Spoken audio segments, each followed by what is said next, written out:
Good morning and welcome to Join the Dots. Now today I'm going to start in a different way. I'm going to start with just trying to read to you some of Greg's latest post because he is superb. And love him or hate him, and a lot of people don't like him because he's too right too many times, and a lot of people can't handle that. So what does he say? Gold, silver and crypto are buying opportunity on an epic scale. Why? Because of everything that's wrong. Okay, he believes that now Trump is in an awful position, and of course he is. So what's he going to do? Well, the question he asks is, do you believe that we're not going to have vast debt expansion leading to currency devaluation on the back of artificially suppressed rates? Of course we are. It's their only play. They've only got one play to make now. They're in so much of a mess. So that leads to gold, silver, crypto to the moon. But I don't like to use that expression. Some of the comments put it on there. No, generational wealth. Let's concentrate on the serious part of this rather than all the hyperbole. Okay, what he sees is an attack on Venezuela, and he sees it inland, airports, ports will all be attacked. Now, this could give the market an incredible temporary sugar high. It could lead to a crisis. But the beautiful thing about our journeys are, it doesn't matter which way it goes, whether it goes up or down, gold and silver just simply go up. Because you're at the position now where whether the world recovers or whether the world crashes, it doesn't matter. Gold and silver will keep going up. It's so beautiful. Okay, so I can't give you too much of Grace because it is behind a paywall. He sees the Venezuela situation as obviously a distraction from a rotting economy, and we'll come on to that. Okay, we'll come on to it. Greg actually says we need to connect the dots. Well, okay, join the dots, connect the dots, I'm happy. So he says either way, gold, silver, crypto, win. Now, I'm going to come on to the BBC next because again, I saw this minute one when it first came up. I saw how massively consequential this is. And that's my job for you, is to use my insight, experience, knowledge, whatever, to see things before they become all that important, but to understand the consequences. Now, the panorama and the Newsnight. Now we've got a second case of splicing. It only needs one more case for it to go into the RICO territory. Yes, the Racketeer Influenced and Corrupt Organisations Act of 1970, RICO. And that means jail, and that means triple damages. Okay? Now, I'm saying they only need one more case because you generally need 3 examples. Right. I'm going to link to you the Asim Malhotra post on this on Twitter, okay? Because in all the disclosure, in all the, what do they call it? I can't remember the word now. But in all the information that the BBC are going to have to supply to the court, and then of course they get, it's called discovery, isn't it? And when they get all the questions that come in, there's going to be freedom of information. There's going to be a massive exchange of information which will show at least a 3rd, 4th, 5th, 6th, 10th, 20th, 30th incidents of this. Because it's systemic in the rotten BBC. Systemic. They are, again, people call them left-wing. I call them fascist. They're not left-wing, they're fascist. Total control, no other opinion allowed. And if you have another opinion, they'll verify it out. BBC Verify will say, no. Who are they? Fascists. Please understand that word because it's where the world doesn't understand where it is. If it would actually say that word to every person who behaves in a fascist way, we might all bloody wake up. Really, we might all wake up. So, I'm going to link the Asim Malhotra link. This is incredibly important because the BBC have played this so badly, and I've given you 2 barristers on that. I've given you Stephen Barrett and I've given you the Black Belt barrister. Both English barristers, both understand the law far better than all these pontificating celebrities. Even Jacob Rees-Mogg is at it. Goodness me, sounded absolute garbage, gargled garbage. GG. So anyway, RICO can bring enhanced criminal penalties and civil actions against those involved. All right, in a criminal organisation. Now, the BBC can then be classified as a criminal organisation if this sort of behaviour can be proved to be systemic. And the disclosure period is going to bring that to light. This is phenomenal. So I'm going to give you a link, Asim Malhotra, and I'm also going to give you a link, Andrew Lawrence, who's a very, very clever British comedian, but he does incredibly good posts where he just... comedy is all about showing the ridiculousness of life, isn't it? The ridiculousness of the truth, if you analyse it.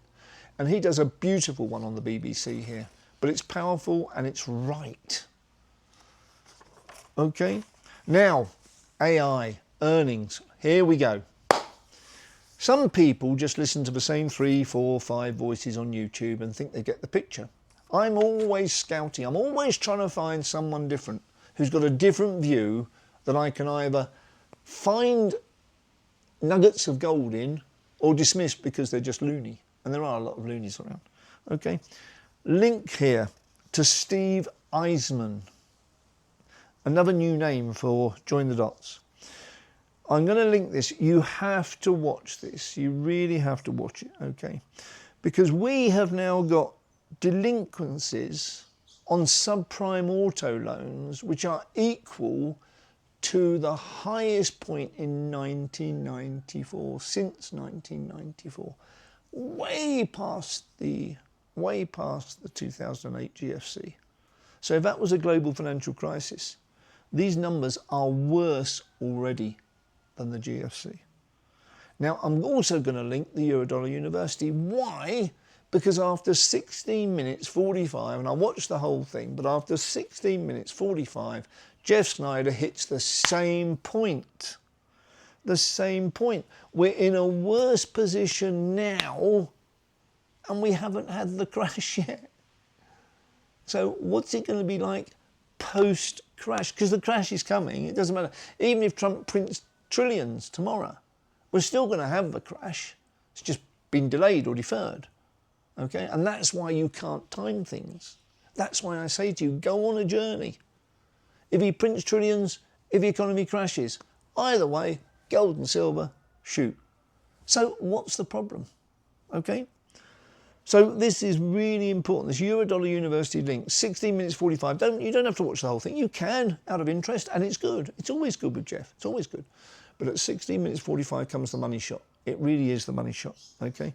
Because we have got delinquencies now, and you've got to think we're going into the Christmas holiday season. We're going into the period when the retailers and the restaurants and everyone makes their most money. They ain't going to. It's not going to happen, okay? The public already said that. All the surveys are saying, no, the public's going to spend less. So jobs, jobs, here we go again. Jobs are going to go. Okay? There are going to be layoffs after layoffs after layoffs into this holiday season. Or recognising that possibility, but I don't think they have. They're just going to print. Either way, we win. Our journeys are safe. Okay? But this accounting policies. Now, I mentioned to you, I think, or maybe a week ago, maybe 2 weeks ago, I said to you what you're going to find, and this is deep insight, this is real knowledge. This is something you're not going to read anywhere on the BBC or anywhere. You won't even find it on Bloomberg. Okay? No one talks about the accounting policies of companies and how they corrupt their profit and losses. No one talks about it. I do, because I know it. Because I've been there, I've done the course, seen it. I found a company once, you remember a company called Colour Roll if you're from the UK. And I saw what was going on there and pulled 2 credit lines from them. And then I was humiliated temporarily while they did a Swiss bond issue. This was while I was at Credit Suisse. And they did a Swiss bond issue just afterwards. I pulled the lines. And I looked pretty silly because we could have led that Swiss bond issue. About 9 months later, they went bust, which is what I'd seen through the cash flow, through the accounting policies.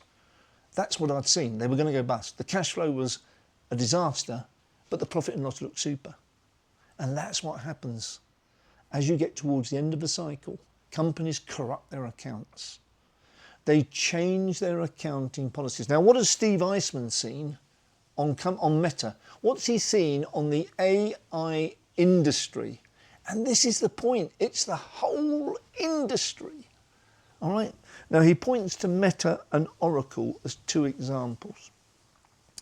So they have changed their accounting policies such that by changing them, Meta's profits will be, or Meta's costs will be 21% lower by 28 depreciation, and Oracle's will be 28% lower. They're at it. Simple, simple, simple. Changing the accounting policies means they're changing the profit and loss. But nothing's changed, has it? Nothing has changed other than their version of the profit and loss. This was a beautiful piece. And he also saw a company called CoreWeave Data Centers. And he says, look at their numbers. This is a company that develops and manages data centers. They will only start to make money in 2027, and that's obviously if all the economies run perfectly until then. They will only make money in 2027, and they're trading at 47 times that year's profits, which is 3 years forward. This is a joke, but it's not, is it? It's incredibly serious, because incredible amounts of money are going to be lost. Okay, so when you see the changes in the accounting policies like that, you know that the profit and losses are going to be massively deceptive. Okay, another thing that comes out of a Steve Eisman interview, and this is the last point of today, is private credit and private equity, and we've talked about it so much. Okay, so what are the figures for Blackstone and Apollo this year? Blackstone, 16% down. Blackstone, 16% down year to date. Apollo, 20% down year to date. Where are we? Up 30, up 50, up 30, up 47, up 13. Where are we? Blackstone, 16 down year to date. Apollo, 20% down year to date. Liquidity is drying up. The appetite for private equity and private credit is zero or very near. So they'll have no money. And they will have to sell or basically liquidate assets that are costing money because they haven't got the cash. Funds are closing. This is a very serious time.